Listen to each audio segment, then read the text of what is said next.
Good evening, everyone. I am Dr. Candice Baldwin, Director of Hop-In and member of the Speaker Series Committee as part of the Black and Latinx Work Group at Johns Hopkins University. On behalf of the committee, I am delighted to welcome you to the second session of the Race Matters Speaker Series, led by professor, author, and cultural critic, Dr. Marc Lamont Hill. The Race Matters Speaker Series works from the belief that resistance, advocacy, community, and education are powerful tools in addressing issues that impact Black and Latinx individuals. Throughout the series, we will keep these concepts at the forefront as we continue to engage the Hopkins communities to be organized resistors, intentional advocates, anti-racist community allies, and informed educators.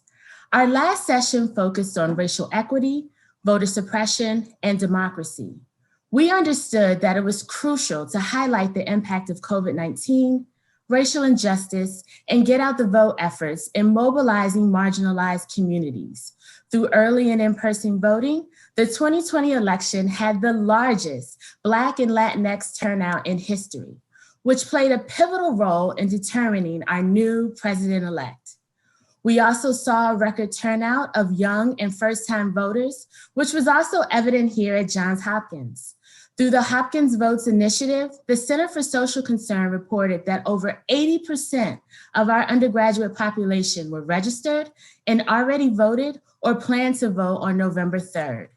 The increased engagement and participation in the 2020 election have been noteworthy and exciting, but it has also deepened the divide within our country.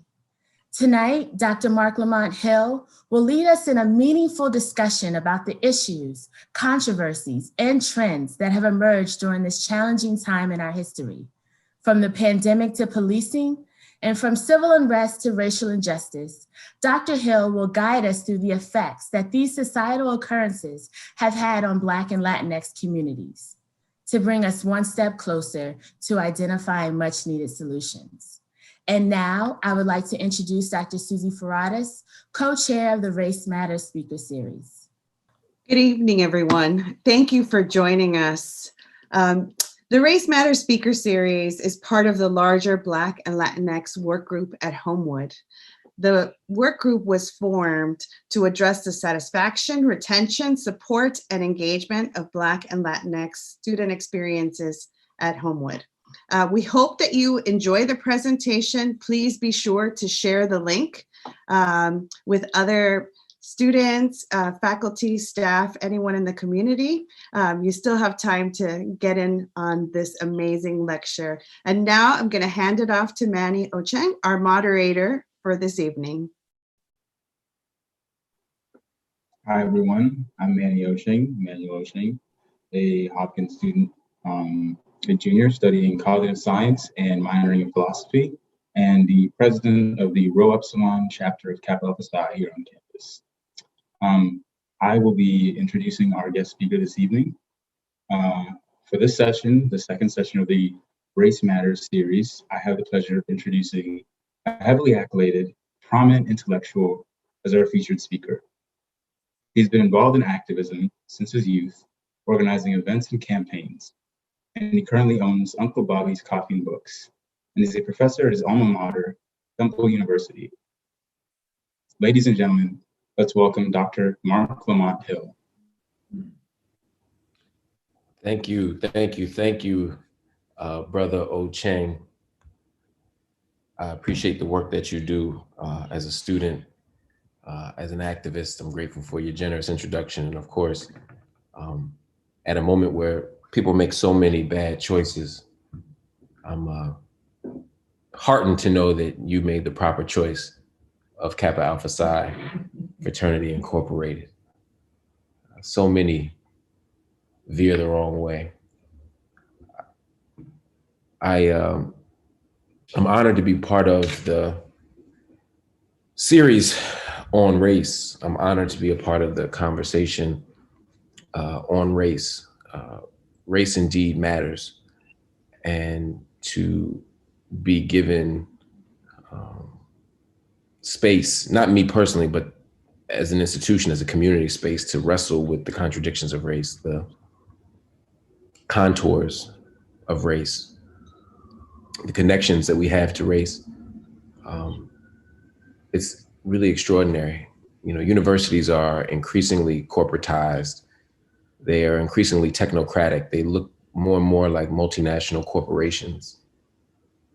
Presidents look more and more like CEOs. We look at the de-skilling of faculty labor. We look at the exploitation of graduate labor. We look at how institutions of higher learning in many ways occupy surrounding neighborhoods in ways that compromise the prosperity and life chances of those who never have access to these institutions, but are still affected by them, adversely affected by them. At a moment where there's so many things happening that are troublesome, it's exciting, it's heartening again to see universities attempting to do some work to leave the student community better than they found them. And this series is certainly a part of it, and I'm honored to be a part of it, especially at such a crucial moment in history. I'm looking forward to the dialogue. I'll talk for a little bit, but I'm really looking forward to the dialogue with you all about how, at a moment of extraordinary chaos, we can build community. As it said on the flyer, as I said I would discuss how to build community in an hour of chaos. That's the question. How do you do that? Well, the first thing I think we have to think about is assess the moment that we're in. We're in a moment of extraordinary chaos. For the last 8 months, and really longer, but certainly in an intense fashion, the last 8 months, we have been dealing with a global health pandemic that has had impacts far and wide, that has radically changed the way we live, the way we interact. The fact that I'm giving a university lecture via Zoom, and the fact that you all are watching it from your homes and not our lecture hall, is just a small slice of the kinds of social and cultural differences that we're in, shifts that we're forced to wrestle with and take up. We're dealing with the chaos of pandemic, compounded by the chaos and the contradictions of a presidential administration that has at every turn mishandled the pandemic. You could argue that the pandemic was unforeseeable. Of course, President Obama left a pandemic playbook. And of course, there are best practices that have been deployed all throughout Eastern Europe, all throughout the Middle East, all throughout Asia. Every country, not every single country, but in each of these continents, we've seen best practices. And so it's sort of odd to see sort of how poorly we've handled this. And so when I look at that, and I look at the pandemic itself, it's like, okay, this was an unexpected circumstance, but the response was certainly preventable. The response certainly could have been better. How do you do that? And at the same time that we've been dealing with pandemic, we've been dealing with the continued crisis of poverty, the richest empire in human history, children going to bed hungry every single night. It's chaos. You live in Detroit or Chicago, Baltimore. People got to go 3, 4, 5 miles for fresh fruit and vegetables. Chaos. Universities all across America, and really every sector of public life, we see sexual assault, sexual violence, rape culture pervasive. It's chaos. We live in a country that uses war as its primary instrument of foreign policy. It is chaos. And Americans piled into voting booths at record number on November 3rd of this year. And the next day, we did not have a referendum on white nationalism. We didn't have a repudiation of hatred. We didn't have a dismissal of divisiveness. Instead, we saw almost 75 million Americans pull the lever for Trump. Now, contrary to what Trump's tweets will tell you, 5-6 million more voted for the other guy, Joe Biden. But nonetheless, this wasn't the kind of rebuke that we expected. Instead, what we saw was the fact that this is a country deeply divided on issues that shouldn't be that divisive. Denouncing white supremacy, low-hanging fruit. denouncing mismanagement of pandemic, low-hanging fruit, and yet we were unable to do it. What does that mean? It means that we live in extraordinary chaos. 2.3 million people living inside of cages. 1 in 100 adult citizens incarcerated. More Black men incarcerated in the United States than apartheid South Africa per capita. A country that continues to incarcerate the vulnerable, the poor, the drug addicted, the mentally ill, the unhoused. How do we deal with that? Well, in 1968, Dr. King comes to the end of his life, but before he did so, he wrote a book. He wrote an essay and ultimately became a book. And the question that he posed was a profound one. He said, where do we go from here? Chaos or community?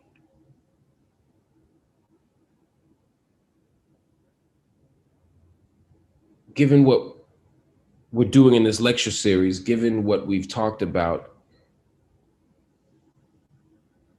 I think we could all affirmatively answer and agree to the latter, that we should move toward community. But the question is how? What are the principles upon which we will build this community? What are the steps to get us to community? How do we forge and fortify community? How do we sustain community? How do we advance community? How do we protect community? Those are the questions, family. And so what I want to do in the little bit of time that I have here with you is offer just a few points, a few ideas that I think can get us to build that community in the hour of chaos.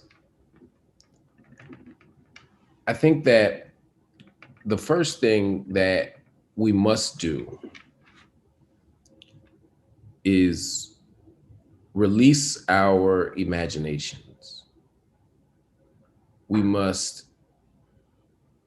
release our imaginations. I borrow that language from the great 20th century educational philosopher, Maxine Greene, who was daring us to imagine the world both bigger and smaller, who was daring us to take an aerial view of the world and look at it as a particular type of system that could be reassessed or reimagined if we just altered our vantage point, but also to look at it at the micro level and understand what the world could look like differently if we paid attention to the details of our daily interactions. How can we imagine the world differently?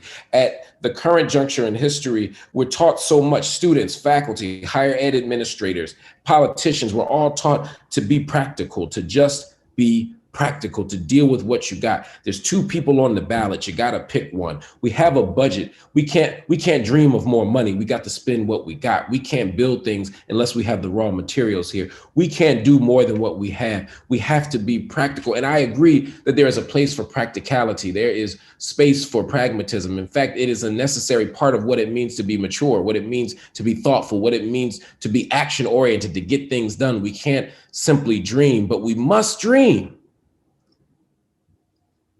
Building community without a radical imagination will always consign us to a very, very, very, very, very contradictory and troublesome, scaled down community. We'll never be able to build the kind of network of nurture or community of care that we want. We'll never be able to construct what King called the beloved community, because the beloved community requires a radical reorganization of who and what we are as a society and as individuals. And we can't do that if we don't radically reassess the world. So if we're going to build this community in the way that we think we want to, and with the values that we talk about, then we have to be willing and able, we have to be committed to nurturing the radical imagination, to conjuring, as the great Robin D.G. Kelly says, those freedom dreams.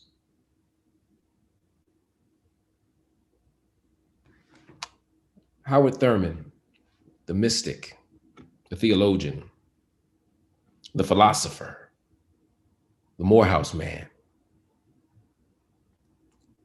In The Growing Edge,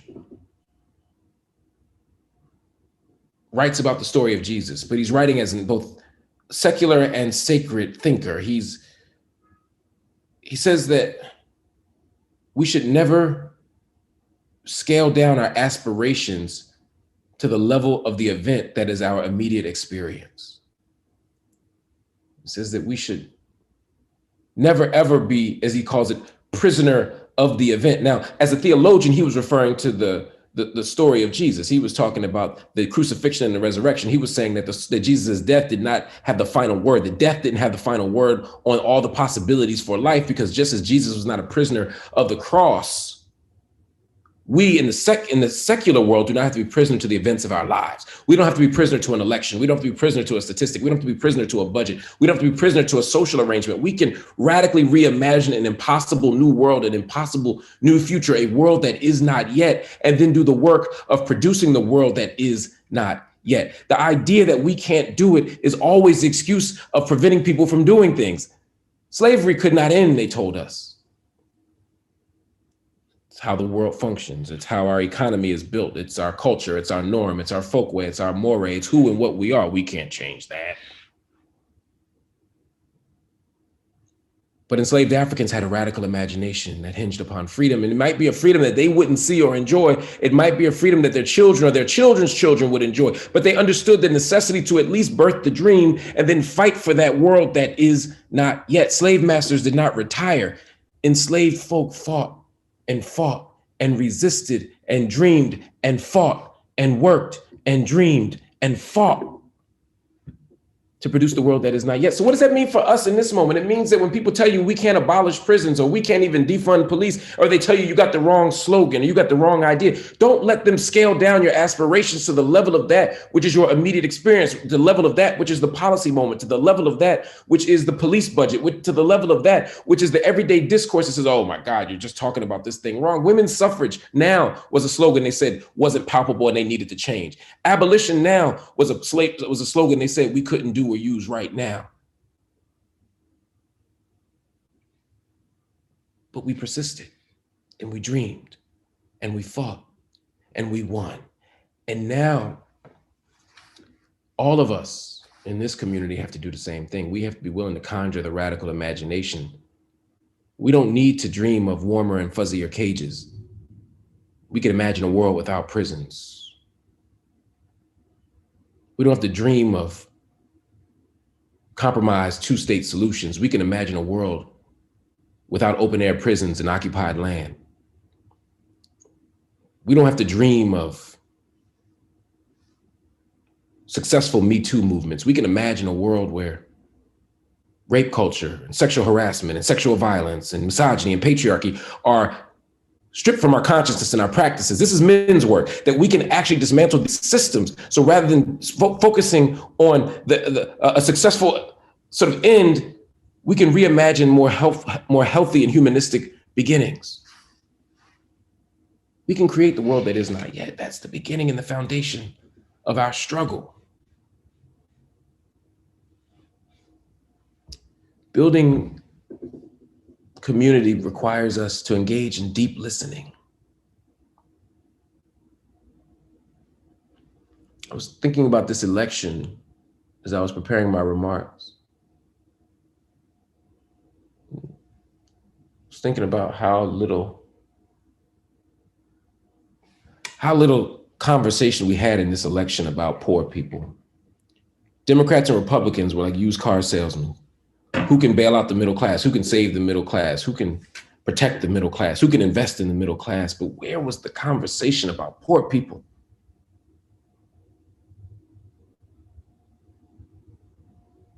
Where was the attempt to engage the lives and the stories of those who don't have a living wage? Having a conversation about social distancing during a pandemic presumes that you have the means to socially distance. The idea that, oh, you just wear a mask and you just wash your hands and you just get 6 feet apart. Where are you gonna get 6 feet apart at in a housing project? How How are you going to wear PPE when you're in the state pen?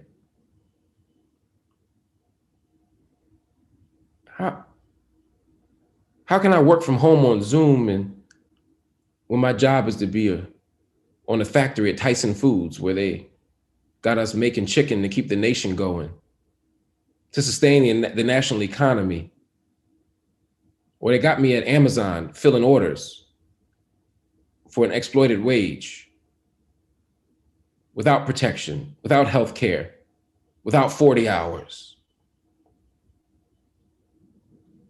There are a whole lot of people for whom the month lasts longer than their money, and our conversations don't deal with those people.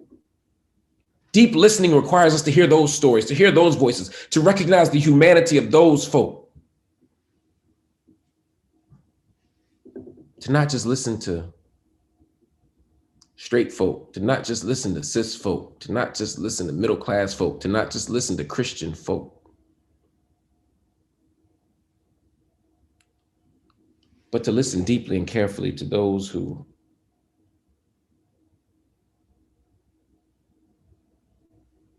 are often denied the spoils of democratic citizenship, ostensibly. Listening is an ethical project. It's a moral project. It requires us to recognize the humanity in those who are different than us, but it's also a political project. The notion of chaos and community, think about Martin King, January of 68. He's spending his last birthday on this planet. He's having breakfast with his children. They sing happy birthday for him. He goes over to the church. He met with sanitation workers January 15th.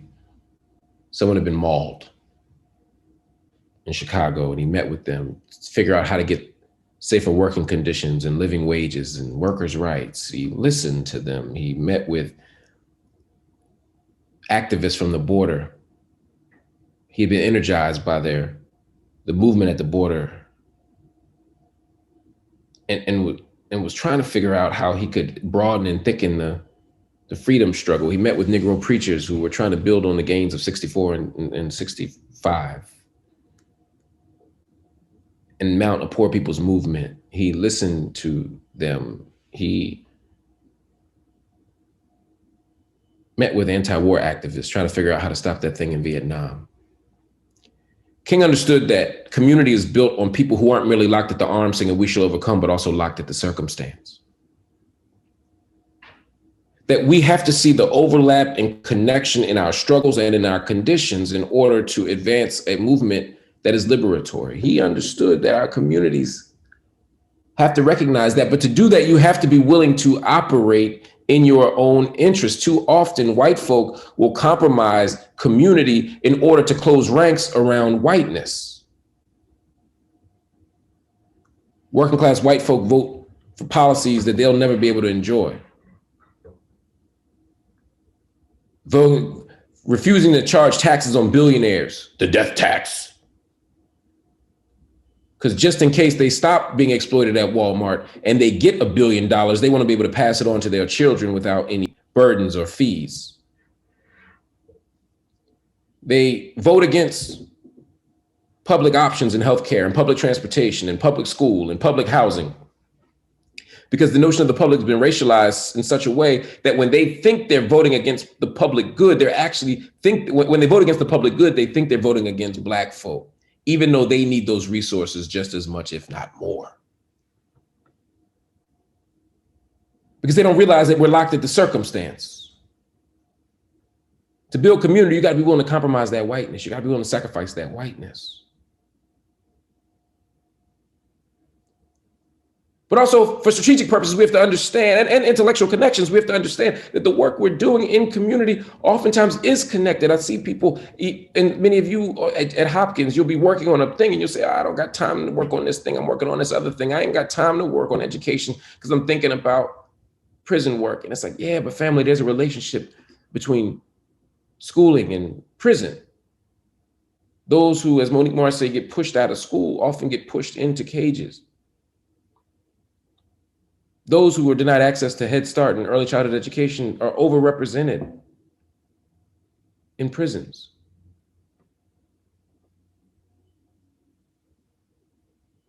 I can't do anti-war stuff. I'm dealing with poverty. There's a relationship between poverty and militarism, between the privatization of the military all around the world, between the exploitation of poor people and how poor people are put on the front lines to fight wars of aggression against other poor people. Gil Scott-Heron said, everybody love peace. Problem is you can't make no money off of it. As long as there's an exploited class, there will be violence.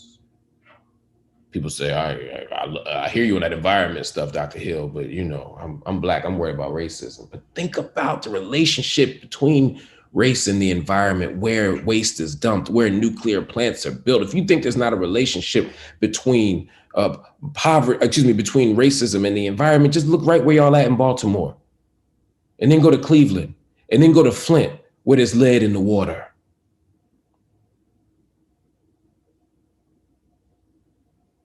So much so that the local automakers didn't want to use it anymore because it was rusting out the parts. There were so many parts per billion that it was causing babies' skin to change, causing Legionnaire's disease, that it was killing folk. We got to understand those connections, family. We got to listen to them. And at a fundamental level, we have to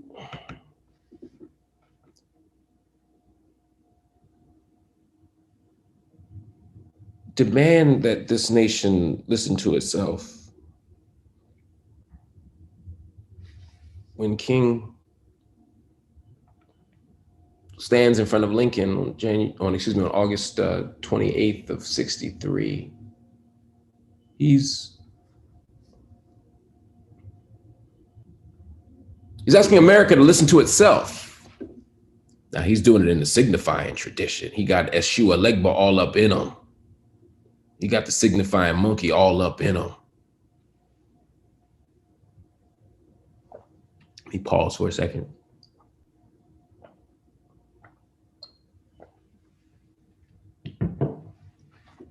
Yeah, it's all up in him. He's demanding that America do something 100 years after the Emancipation Proclamation. He stands in front of Lincoln and says, "A great American in whose symbolic shadow we stand signed an Emancipation Proclamation." He's saying 100 years after emancipation, we still ain't free. He's asking America to listen to its own democratic utterances, to keep track of its own promises of justice and freedom. And that's why he says, I come here to cash a check. That's why he says, I refuse to believe the great vault of democracy could be empty. That's why he says, the Negro stands on a vast island of poverty amidst an ocean of material wealth and prosperity.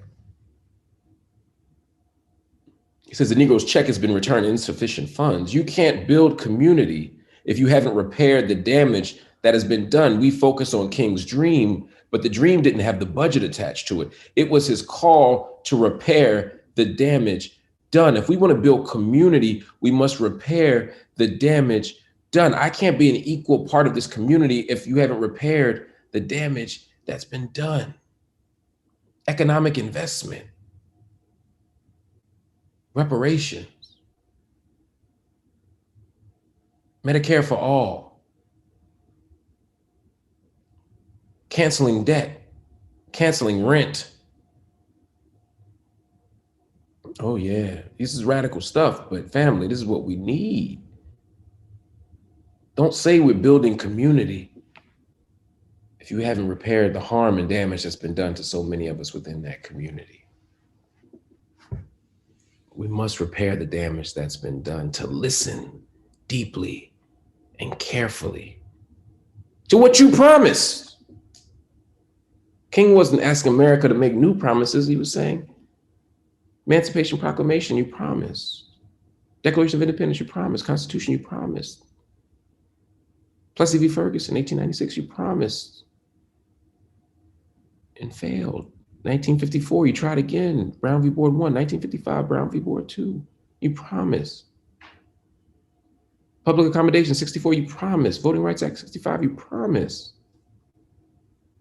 To build community, we have to ultimately be as good as our promise as a nation. And that requires a third thing. And then I'm gonna take my seat and we can take some questions. We gotta organize, we gotta engage, we gotta do something.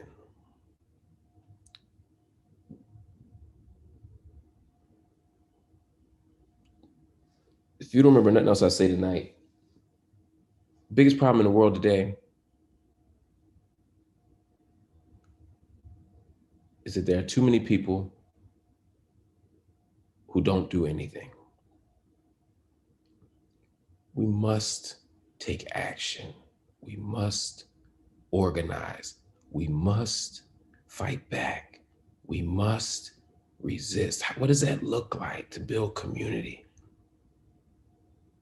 Well, the first thing we got to do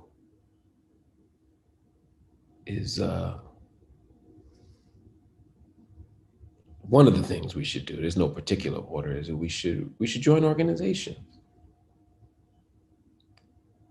We live in a moment where so much of our actions, and of course, COVID has only intensified the sort of social separation, but even before pre-COVID, you know, everybody's a star of their own show. Everybody's going live. Everybody's taking selfies. Everybody's rolling solo.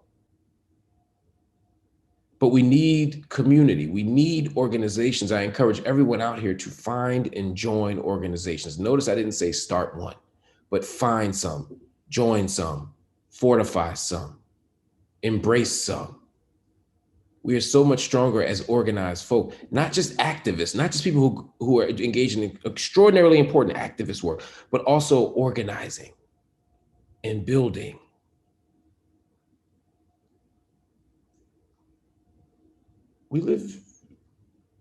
Elections get stolen. I ain't talking about this one is real, but 20 years, elections get stolen. Our children get killed in the street by police. Our tuition gets hiked and we don't get anything in return. Our labor gets exploited. We must organize and fight together to fix that. For those of you college students, the organizations that you have, you not only have to join them and work with them, but you got to join them and stay with them even if you're not in charge. And that ain't just for the young folk, that's for everybody. Some of us will only be in the organization if we get to be the chairman or the president, if we get the fancy title, if we get the business card, if we get to strut around looking like we did something even when we ain't do nothing. As they say back in the South, peacock struck because he can't fly. Sometimes those of us are doing the most strutting. We do so because we ain't got that much to brag about. We ain't got that much to talk about. Look at E. Franklin Frazier and the Black Bourgeoisie back in the day. He broke that whole thing down. Yes, he went to Howard.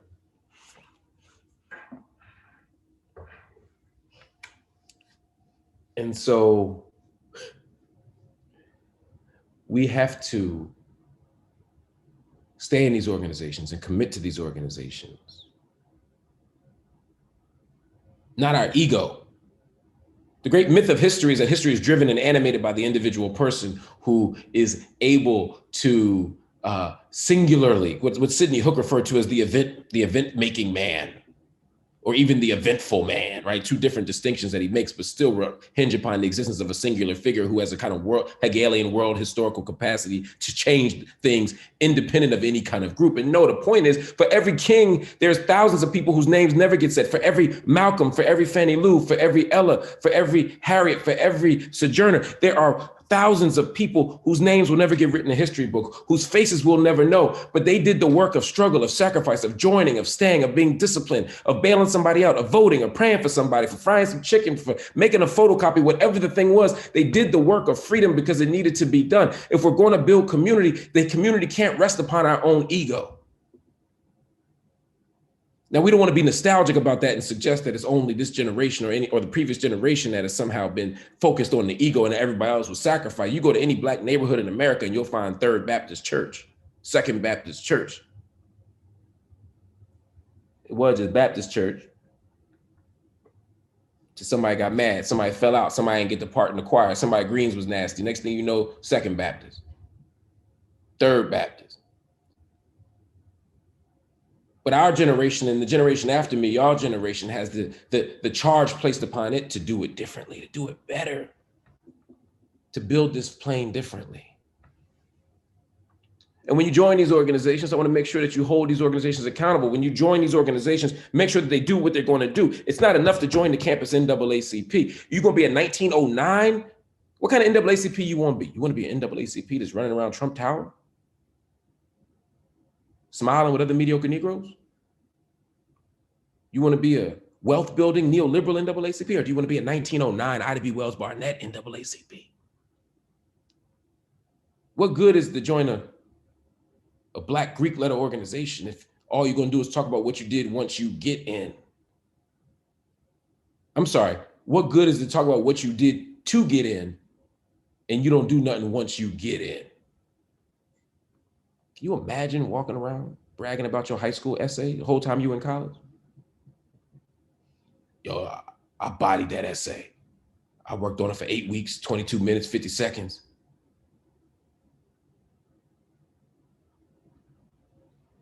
Talking about you good. But you're good for nothing. Hold yourself accountable to the principles of your founders. Hold yourself accountable to the freedom dreams that those men did at Cornell University, or Howard University, or Morgan State University, or Butler University, or for the most esteemed Indiana University, Bloomington, Indiana, 10 outstanding great men. Hold yourself to a different standard.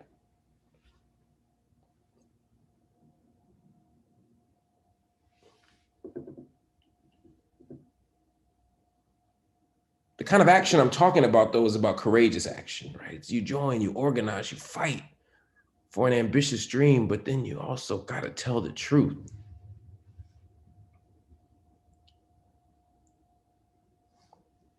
The Prophet Muhammad, sallallahu alaihi wasallam, said, "Speak the truth, though it may be bitter." Telling the truth in the age of Trump was easy. He's abnormal. He's a maniac. He's a fascist. He's a white supremacist. But now that those drones are going to come from a Democrat again in Yemen and Somalia, what you going to say? Now that the billionaire class is going to be protected by someone with a blue tie instead of a red tie, what you going to say? Now that our education system is only serving to reproduce inequality, but it's being done by a Secretary of Education that can read, but it's still not serving our needs. What you gonna do now? Oh yeah, it was easy in the age of Trump to speak out. That didn't cost you nothing. But what's it gonna cost you now when the stakes are different? I need y'all to be promiscuous with your outrage. I need you to be disgusted by injustice no matter where it plays out, no matter who says it. You must speak the truth, though it may be bitter to others. But that requires a certain kind of commitment to justice and a certain kind of willingness to be alone, because we want community because we want to be in community. We want community because we don't want to be alone. We want community because we want to be liked. We want community because we want to be loved. Who don't want to be loved? Oh, what a feeling. But at what cost? I don't want to be part of a community if it means that I'm not showing love and solidarity to my trans sibs. I don't want to be in community if it means that I'm not honoring the working poor. I don't want to be in community if it hinges upon misogyny and misogynoir, more particularly. So that means that even as we want to build community, we got to be willing to be alone. We got to be willing to stand up and speak out when it costs us jobs, when it costs us money, when it costs us friends.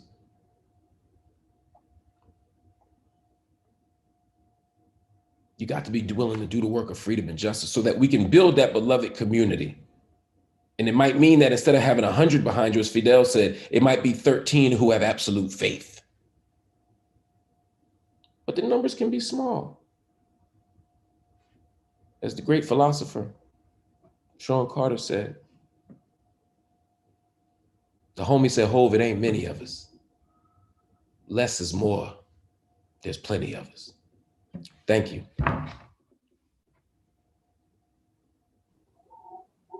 Thank you very much for that riveting message, Dr. Hill. I know there's a lot of takeaways that we can extract from what you said.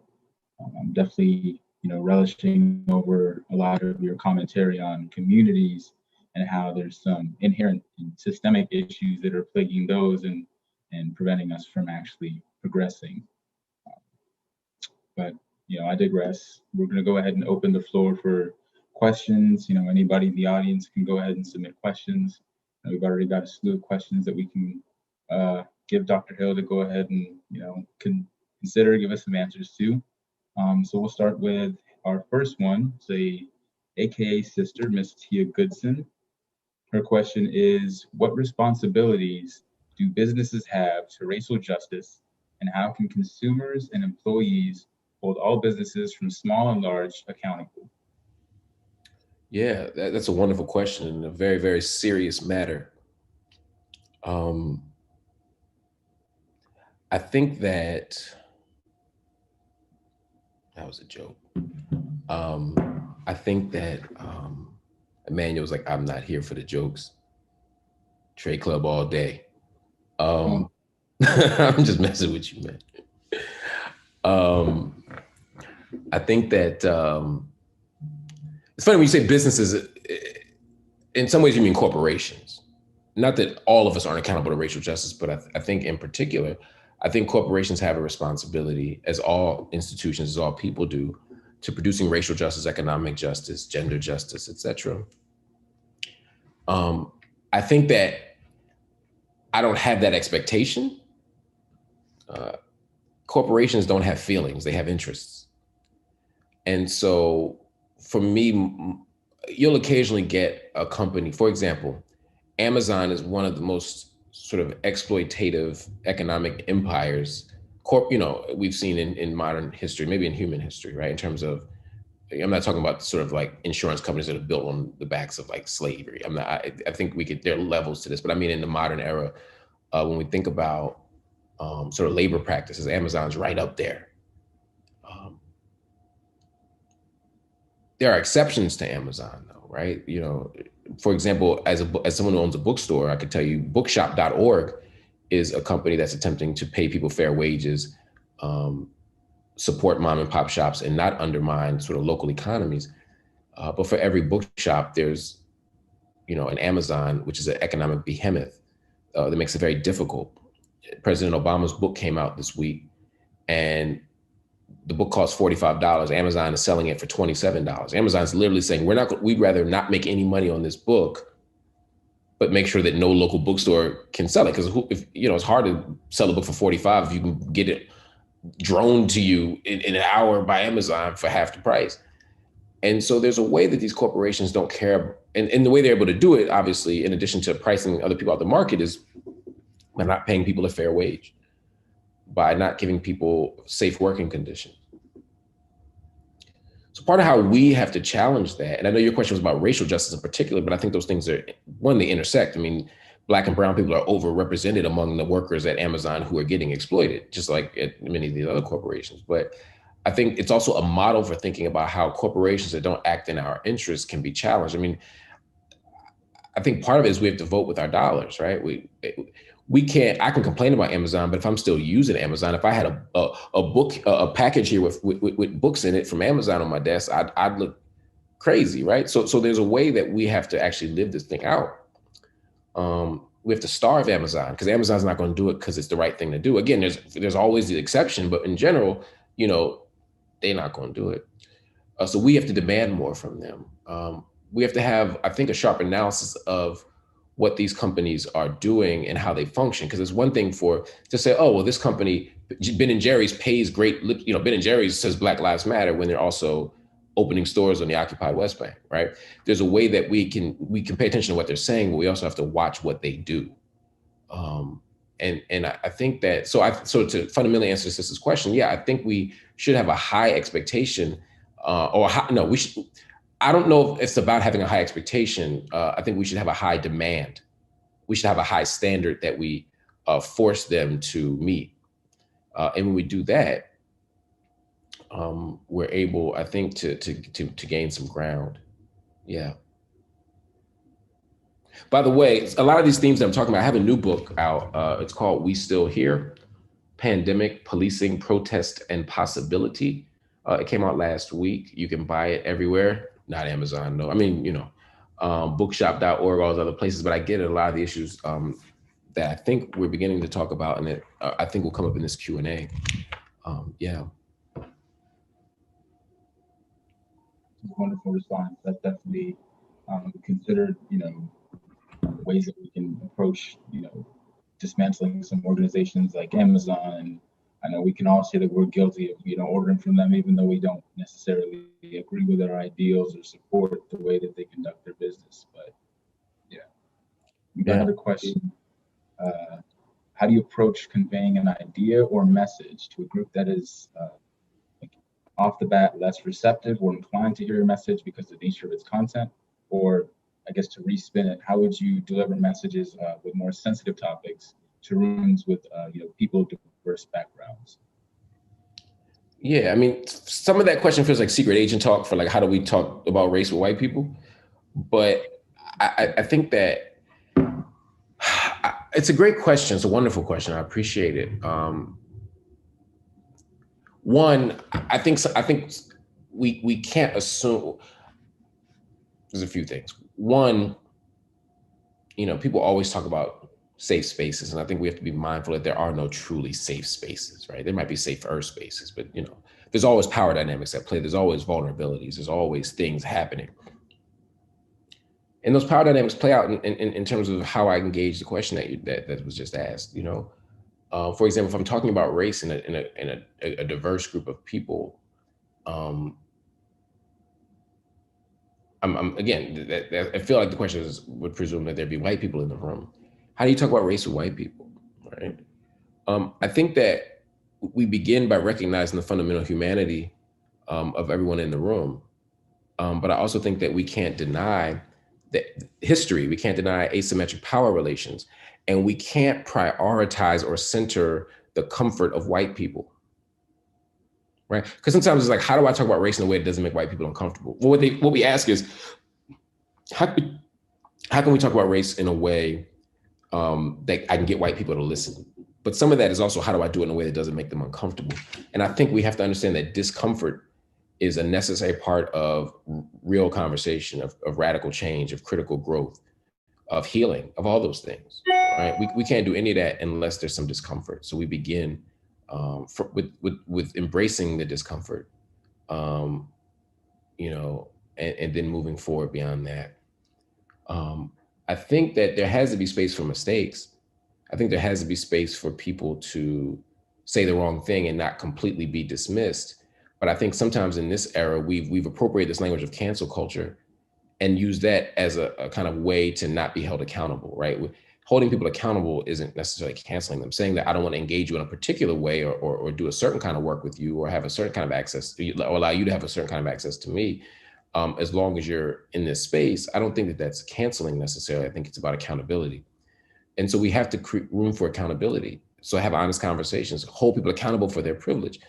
will people make mistakes at times? Will people say the wrong thing because they don't have the right language? Sure. And I think that the default position can't be to dismiss them or deride them, but it also can't be that the moment that white people are uncomfortable or they cry or they feel attacked simply because they're being critiqued, that we shut the conversation down, right? That our progress in the dialogue can't hinge upon white comfort, because white people, like all people, are only going to be comfortable when their power isn't being challenged or disrupted. And that can't be the end game. So, so for me, those are keys. You know, I try to begin where people are, but I also try not to establish equivalency. You know, one of my biggest critiques of President Obama would be when there'd be a racial crisis or a crisis of some other sort, he'd say, look, everybody's hurting. You know, I know cops who are upset. I know mothers whose kids were killed were upset. It's like, yeah, but those ain't the same thing. Those ain't opposite sides of the same coin, right? So we can hear people's pain, we can understand people's perspective, but never allow that to be the excuse to kind of, again, establish false equivalency between and among folk. And continuing on from the discussion of complacency of comfort when it comes to discussion, we just went through the elections. Obviously, nothing has been officially declared, but there's an era on social media that Biden's won. People have come out with memes and comments that support that same ideal. And would you say that that's something that's appropriate, that we should be complacent to a degree? I know you touched on that topic, but you say a little bit more. I'm not sure I understand. Can you say a little bit more? Complacent about which part? In terms of juxtaposing the presidency between Trump and not having a Democratic leader. You were discussing earlier about getting fed the same behaviors with a red and blue tie. Yeah. I mean, I think it's both and, right? I mean, on the one hand, we have to acknowledge that they're not the same thing. Biden and Trump are different. Trump is of a different sort than any modern president. And to deny the distinctions or differences, I think on some levels, is not only dishonest, but it's irresponsible. Now, how people respond to the acknowledgement of those differences, I'm not saying that someone, for example, who votes third party or someone who, there's all kinds of ways that people respond to that, but I think we have to begin from that place of honesty, that kind of sober assessment of the distinctions. But I also think we can't romanticize it. I think we have to also create room for an honest assessment of where we're headed. Billionaire wealth is not in jeopardy. Trump, it wasn't in jeopardy before Trump, right?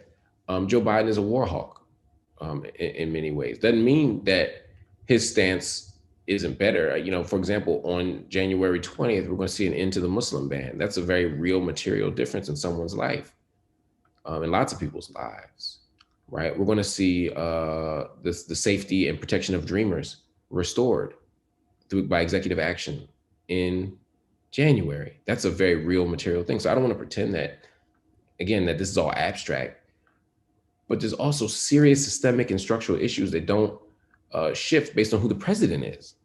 And that's the stuff I'm going to get at. I mean, Joe Biden said, look, I don't support Medicare for all. I don't support a Green New Deal. I don't support defunding the police. These are things that aren't going to change. But we can push him.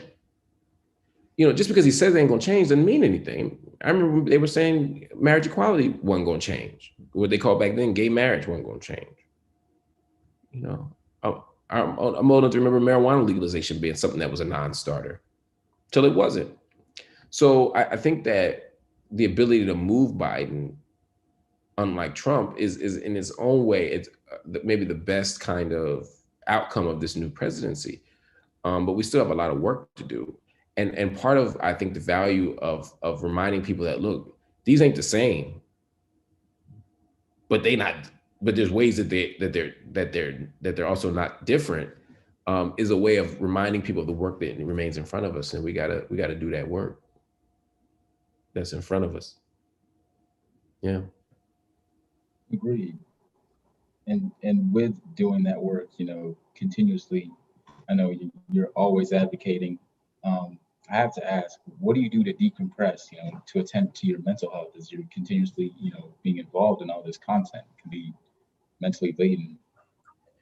Well, I don't spend all of my time doing that. I mean, that's the good news. I read a lot. I write not as much as I should, but a lot. But I also exercise. I also, try to jog every day. Um, I play NBA 2K. I relax. Anybody out there on PS4 want that work? One Man Gang 1911, come see me. You get all the smoke on PS4. You know, um, you know, I cook. Just this week, I think cooked, exercised, uh, did basketball. Those things help me balance these things out. Therapy. I think all of these things are mechanisms that you use to kind of release some of the tension and some of the energy, some of the stress of a heavy, heavy world. Yeah. Okay. We have a question from Bedier Mohammed Osman. Do you think the 13th Amendment slavery loophole can be changed in the next 10 years? And if so, how can we do the work? I don't know if I don't know if I would frame it as a loophole, right? I think that we've come to understand the 13th Amendment now as a mechanism. I don't see it as a loophole as much as it is. It was intended to, of course, end chattel slavery, but also worded in such a way that the carceral state wouldn't be dismantled, right? Or legally be able to be legally challenged. So for me, it's less about. It's not like because of the 13th Amendment we have prisons, right? It's more like we have prisons, and the 13th Amendment doesn't undermine that ability. So to me, the more fundamental question and the more significant question, it's a wonderful question that you're asking me, is how can we begin to imagine alternatives to prison? Walter Wallace was killed in Philadelphia 2 weeks ago, almost 3 weeks ago. He was holding a knife in West Philadelphia when the police shot him. And so many people were outraged, myself included. And people were saying the police didn't have to shoot him, or they didn't have to shoot him that many times, or they should have been able to tase him if they had tasers, or use the baton to beat him, whatever the answer is, right? Maybe they could have talked him down. Maybe they could have,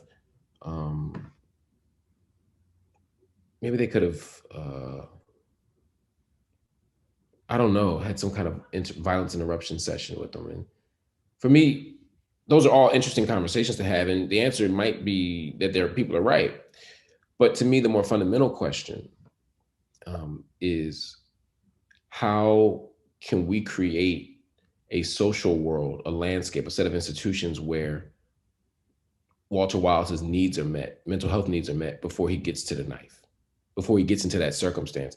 How can we create a world where when your baby, I know he was grown, but when your baby is having a mental health episode and he's a threat to harm himself and others, that you can call someone other than an armed police force, right? Are there ways to meet, if we're going to begin this conversation about new possibilities, which I think is the actual thing, not the third, because if we focus on the 13th Amendment, I don't think we get very far. But if we ask the question about what kind of world we want to see and what could the world look like, just as a thought exercise, right? What could the world look like if all of my needs were met? What would my world look like if all of my needs were met? What would our collective world look like if all of our needs were met? Then you end up in a different kind of space. And to me, that's where you go, rather than the kind of juridical intervention of thinking about the Constitution at that level.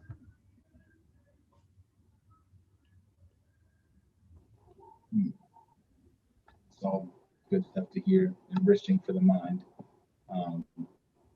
And we invite all of our people who are still streaming this. Go ahead and pitch a question in the chat Q&A. Go ahead and see if we can get you in. We have another one here from Jermaine. As educators, how do we build our community with the amount of limitations in our school systems? Oh, as somebody told me a long time ago, never let school get in the way of your education, right? We as a community have to build alternatives. Well, we have to do a few things, right? One, we have to, at the structure of public education, at the level of public education, we have to make sure that's properly and equitably funded. That gets at some of what the question is getting at, right? Because I don't want to concede. This again goes back to the kind of radical imagination, right? It's like we begin from schools are messed up. What can we do because they're messed up, right? And I'm thinking rather we should be asking, how can we begin from a place of them not being messed up, right? How can we make a world where property taxes don't over determine the quality of education you're going to get? And to borrow from Paul Willis, where being a working class kid doesn't necessarily mean you're going to get a working class job. How can we imagine new futures? At the same time, I think that we need to build community that doesn't purely hinge upon school. Historically, we've had churches, we've had masjids, we've had community centers, we've had bookstores, we've had street corners, we've had, pool halls, we've had living rooms, beauty shops, barber shops, beauty salons, barber shops. I think we need to continue to remind ourselves and engage those spaces as sites of learning. And of course, YouTube now. I mean, think about the digital world and all the kinds of educational action and interventions that are happening outside the physical space of school. I think that might be the way to begin.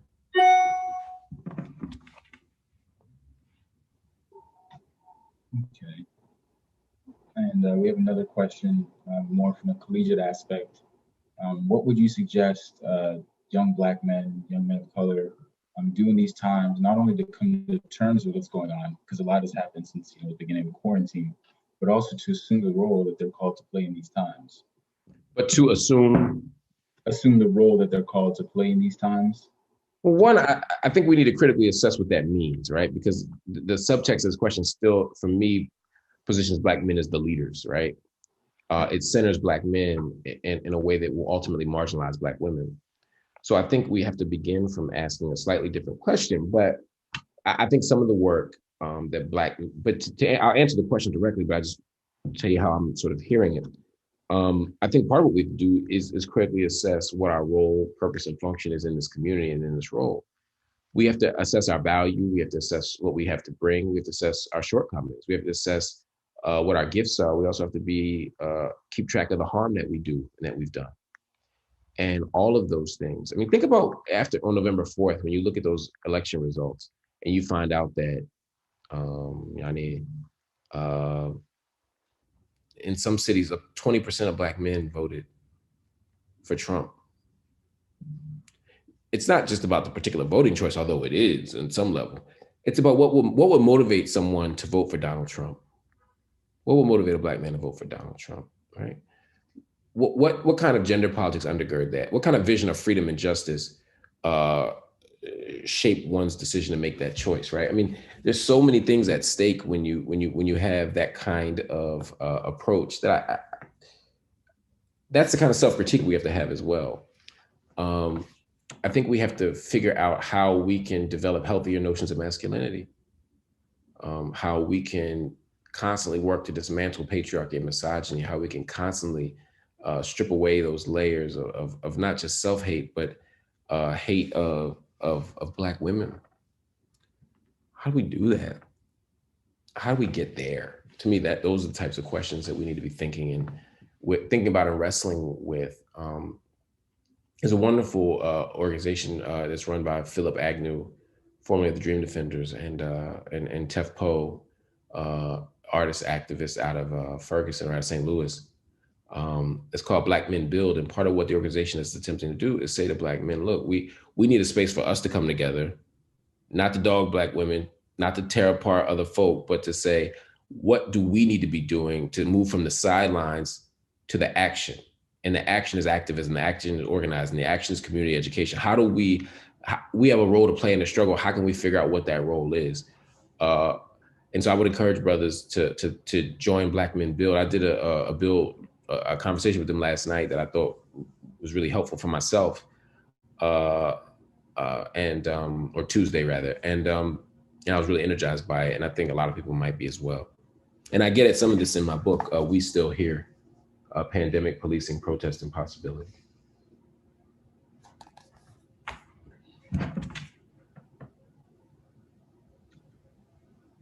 And we have a more lighthearted question on a fun note. Who do you have tonight for the verses, Jeezy or Gucci? Jeezy. Jeezy is not even close. Not even close, man. Jeezy, I think mean, I really want to see Tip versus Jeezy, but I got Jeezy, and I don't think it's that close. I think he's gonna wash him. I think Jeezy's one of those appreciated MCs. His voice, he's got one of the great hip hop voices, you know, and he's just got hit after hit after hit, and then he got them cuts that that people don't think about. As Real as It Gets, for example, on Blueprint 2 with Jay. In fact, I would say all his Jones with Jay is crazy. The Joan with Jay and Andre 3000, it was like, I Do. I mean, he got the worst verse, but it's Jay-Z and Andre. Like, shit, having the worst verse on that is like,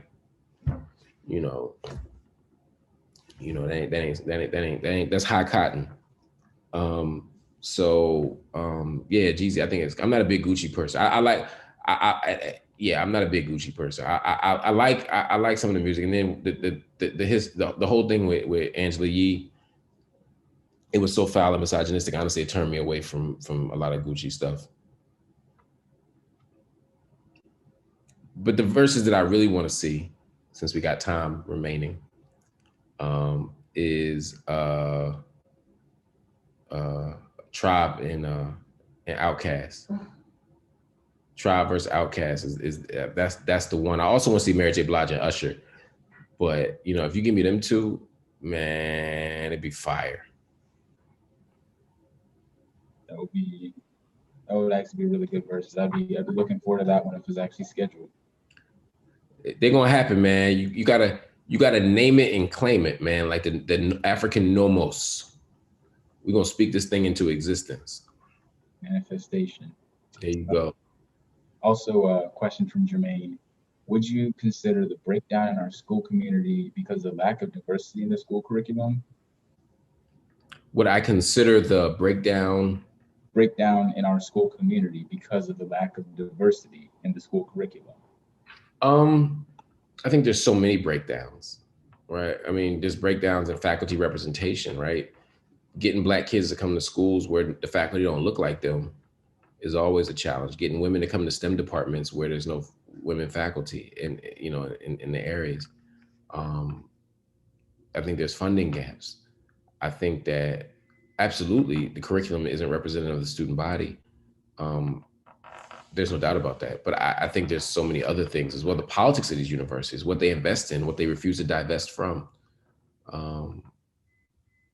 All of these things, I think are challenges. But yeah, that's absolutely one of them. Okay. And we have a question from Ryan D. What is the role of our non-Black communities? How do we embrace and enable this process? I think the role of non-Black communities, if we're talking about with regard to issues pertaining directly to Black people, is to be, as they say, not allies, but accomplices, right? You got to be willing to sacrifice your power and your privilege. You got to be willing to be accountable. You got to be willing to help us get free. You got to be willing to listen. You don't come to our community and lead us. If you want to lead something, go to your community and lead them to be anti-racist. When you go to Thanksgiving next week, hopefully though, y'all don't go to Thanksgiving next week. Y'all sit y'all behinds down and have a Zoom meeting so we can all get outside again in the next year. But when you sit down with the uncle that says racist stuff, don't come to me later like, y'all got this racist uncle and roll your eyes in solidarity with me. The solidarity comes from telling the uncle at the table why it's racist, right? There's a certain amount of work that has to be done. And I get the complexities and the challenges of that, but that has to be the work. So, show up, listen, be willing to make those sacrifices, tell the truth. Okay. And we have a follow-up question from Modina Sani. If anything at all, what was the most difficult or challenging part about writing your most recent book? Well, I got COVID while I was writing it. So that 104-degree fever didn't do me no favors. It's hard it was a different genre also. This book, my most recent book, We Still Here, Pandemic, Police, and Protest and Possibility, is a lot of it's written in a Q&A format. And so it challenged me to think differently. I had to answer questions more directly. I didn't have the opportunity to kind of craft prose in ways that might be more elegant, but also might not be as radical. I'm talking to a radical and I'm getting asked radical questions and I had to answer, in honest and radical form. And I think it was exciting. It was fun. It was wonderful, but it was challenging. Also, I bookend the book with some essays. And those essays were more personal than I usually write. They were more reflective of my life and some of my fears around family. But also at the end, I articulated an ambitious freedom dream, and I'm talking all this stuff about imagination, but it's still hard to keep dreaming in public about, worlds that are not yet, And also as I'm writing this stuff, the world is still on fire. That was hard. It's hard to write about COVID when people are dying of it. People are falling by the wayside, when people can't see their kids and their parents. It was all very hard. Yeah. Understandably. Okay, well, we have another question. As a teacher, I've struggled with ways to continuously support my Black and Brown students throughout this time period. What does abolitionist teaching look like right now? Sincere H. Yeah. I mean, on some level, I think it's just good teaching, right? I mean, I'm watching as people are acting as if, and this is something somebody said, they said, we're not working from home, right? We are at home working during a pandemic.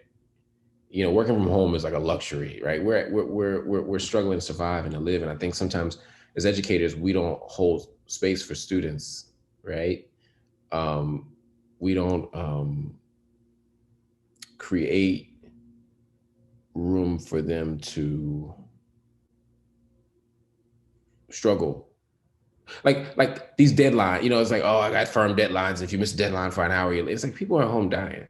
You don't know what people are going through. And I think being open to that, being flexible, listening, whether it's our grading, whether it's our pedagogy, I think that's what abolitionist teaching looks like partly. I think we have to be having conversations about justice. I know we have state exams. I know we have high stakes requirements, but we still have to sort of create room to close our door virtually and do what needs to be done. Because for me, abolitionist teaching always meant that we had to be sort of mindful of not just what the system is requiring, but also what justice requires. And balancing those two things out, I think, can be challenging. But at times, you got to close your door and do what you got to do. I think that as we're doing, and I just want to add this, while you're doing your abolitionist teaching and managing your students, also make sure you're creating space and room for yourself, for self-care, for self-advocacy, because the school will work you too. There's just so much going on. Yeah. I have a question from Stacy Wonder. What do you think the political and social impact of Black Lives Matter movement has been?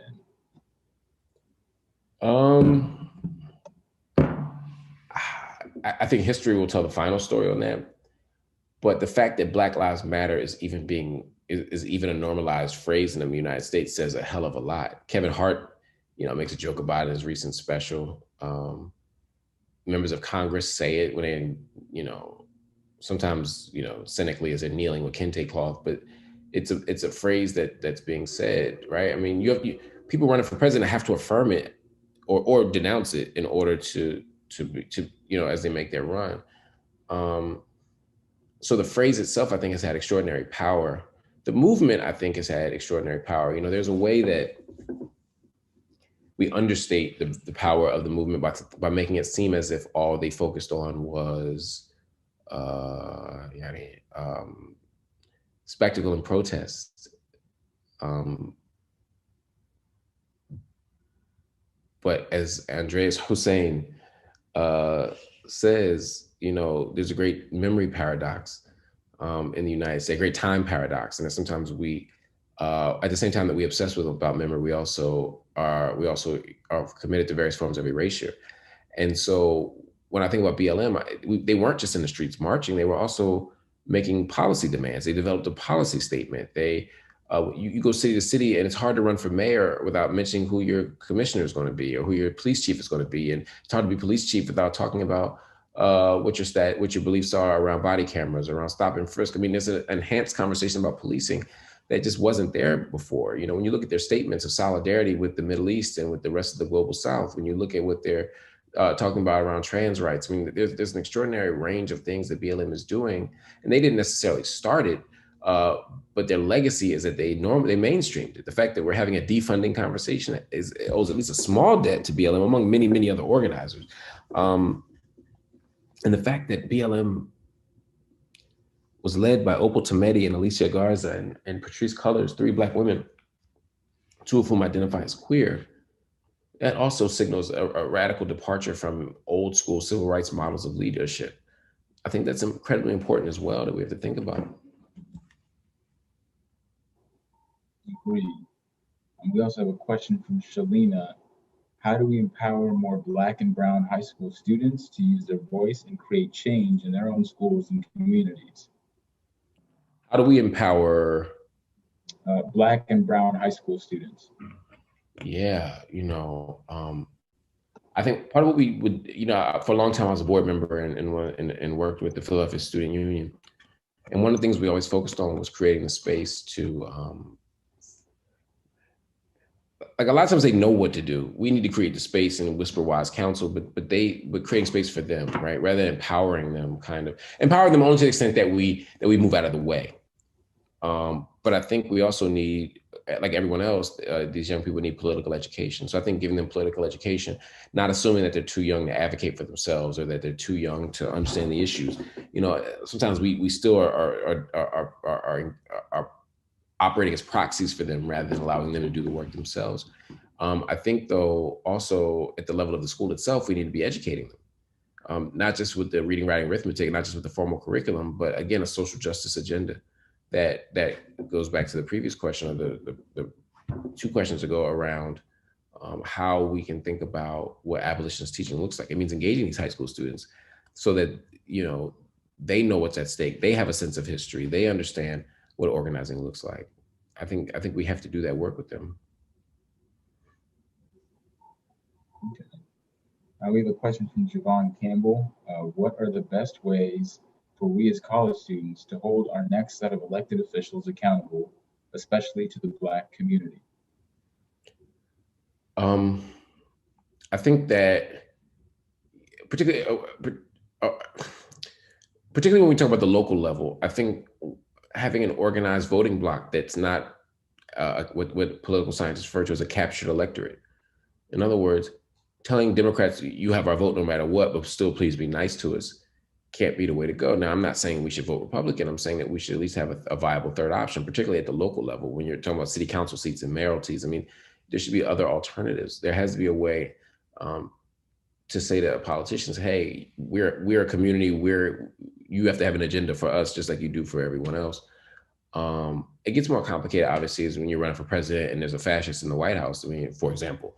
That makes things a lot more complicated. But I think at most levels, we can have that conversation. But ultimately, we have to make concrete material demands and not these symbolic gestures. I think that's what's key. Okay. And let's say, I'm a viewer, somebody streaming this actual event, and this is my first time delving into any topic like this. So I'm completely brand new to social activism, but I resonated with the messages that I picked up from what you said. How would you suggest I first get involved, or what should my first steps be? First, you should get, no, I'm just joking. I think that, I do think that becoming part of communities and collectives is key. I became an activist when I was a teenager. And I think the thing that sustained me, the thing that allowed me to grow from going to a single action or watching a single thing happen to being an active member was community. Having people I could talk to, having space for community education. I joined an organization when I was 15 called United for Success in West Philadelphia. And it started for me from going to a Mumia rally. I wanted to free Mumia. We all did, right? I wasn't special. But then it was like, oh, wait, there's other stuff that's going on. Oh, there's other issues. There's a whole system I need to think through. Oh, okay. But I did that because there was community. There were people there with me. There were people who were thinking and learning and stumbling and, shining all in the same place. So I would tell people for whom this is new, yes, you should read, you can spend the night Googling all kinds of stuff, prison abolition, anti-capitalism, internationalism. You can do all that stuff. But I think it's better if you find community and you build with that community.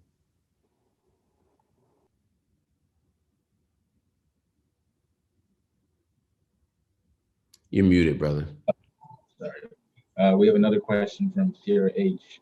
What are some great books you've read recently, or what are some must-read books? Man, it's a great question. I mean, I think everyone should read the autobiography of Malcolm X. It's certainly been the most influential book in my life. I think people should read Black Reconstruction by W.B. Du Bois. I think people should read Yearning. People should read, I'm gonna name 3 books: Yearning, Feminism is for Everybody, and Ain't I a Woman, all by Bell Hooks. I think people should read Black Feminist Thought by Patricia Hill Collins. I think people should read The Bluest Eye and Beloved by Toni Morrison. I think people should read Heavy by Kiese Layman. I think people should read Thick by Teresa McMillan Cotton. My brain is freezing. Forgive me.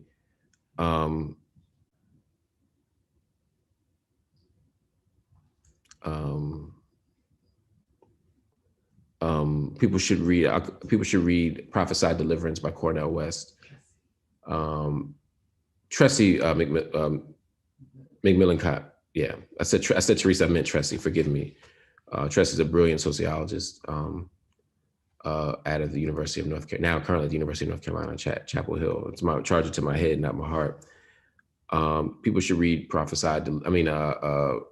Cross and the Lynching Tree by James Cone, and of course, Liberation Theology. People should read Pedagogy of the Oppressed by Paulo Freire. I'm gonna give you just a handful more and then I'll stop, I promise.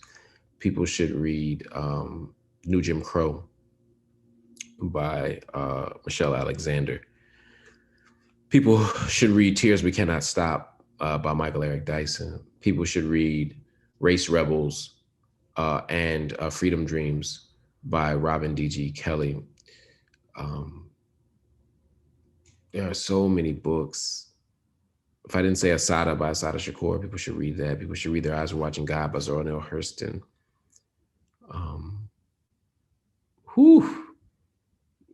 We've been blessed. People should read Blood in My Eye, Soledad Brother by George Jackson. People should read Yurugu by Marimba Ani. So many books. I'm going to put out a book list at some point. But I think that that's good. But you actually asked me what I read recently, so let me answer that now. I think the recent books that I read that were really interesting. I read Those Who Know Don't Say by Garrett Duncan, which is about the Nation of Islam. I read the reissue of How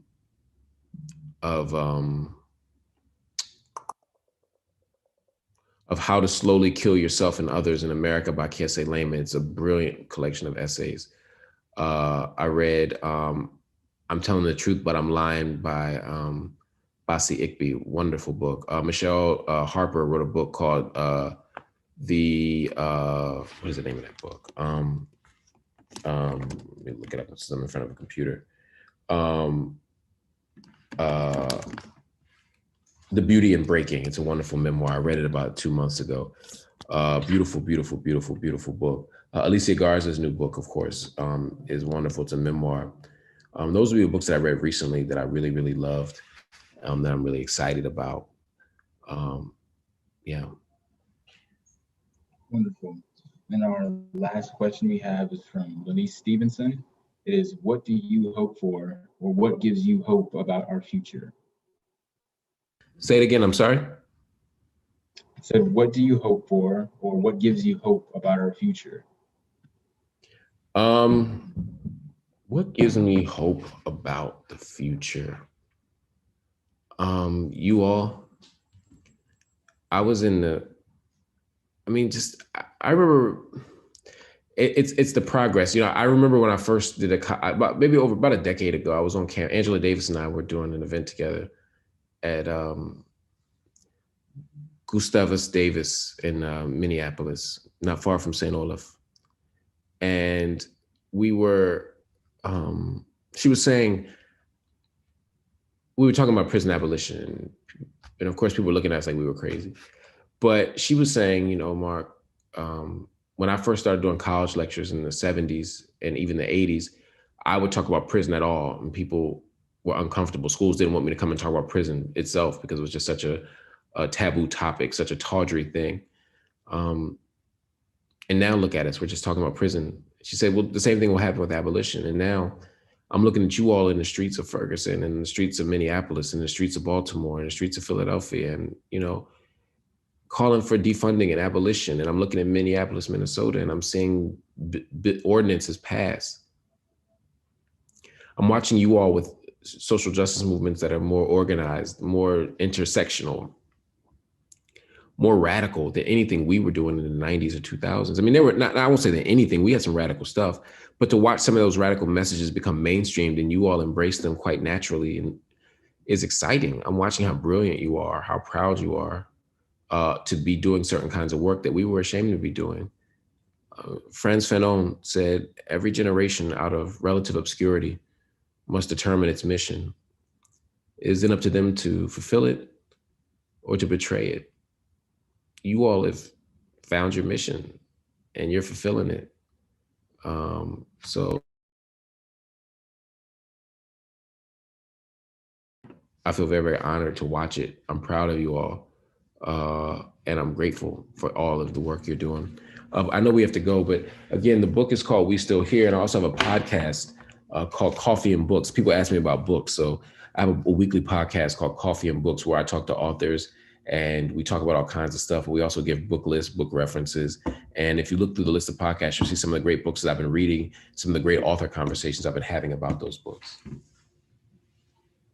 Thank you very much, Dr. Hill, and thank you for the kind words closing there, and thank you for the insight through your message and presentation. We're looking forward to go back and really review that and really internalize your message. And I want to give a quick shout out to the Black and Latin Student Next Experience Work Group. We're sponsored also by the Center of Diversity and Inclusion and the Office of Dean of Student Life and Black Faculty and Staff Association. I'm going to go ahead and pass it on to Susie. Yo to the noobs.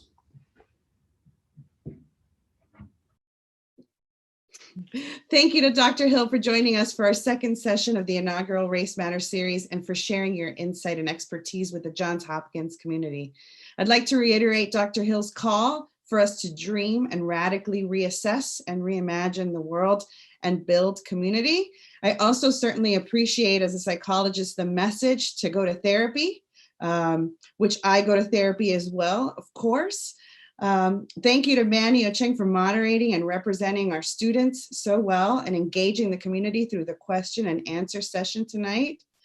Thank you to my incredible co-chair, Kwame Phillips, and the rest of the Speaker Series Committee, Dr. Candace Baldwin, Jess Cupper, and Elena Thompson. And again, I hope you all do internalize this message, as Manny says, and read some of the books that Dr. Hill has offered. Check out the podcast and obviously order his book, but from an independent bookseller. Do not go to Amazon. We heard the message loud and clear, Dr. Hill. We thank you so much for being with us here tonight. Thank you, everyone.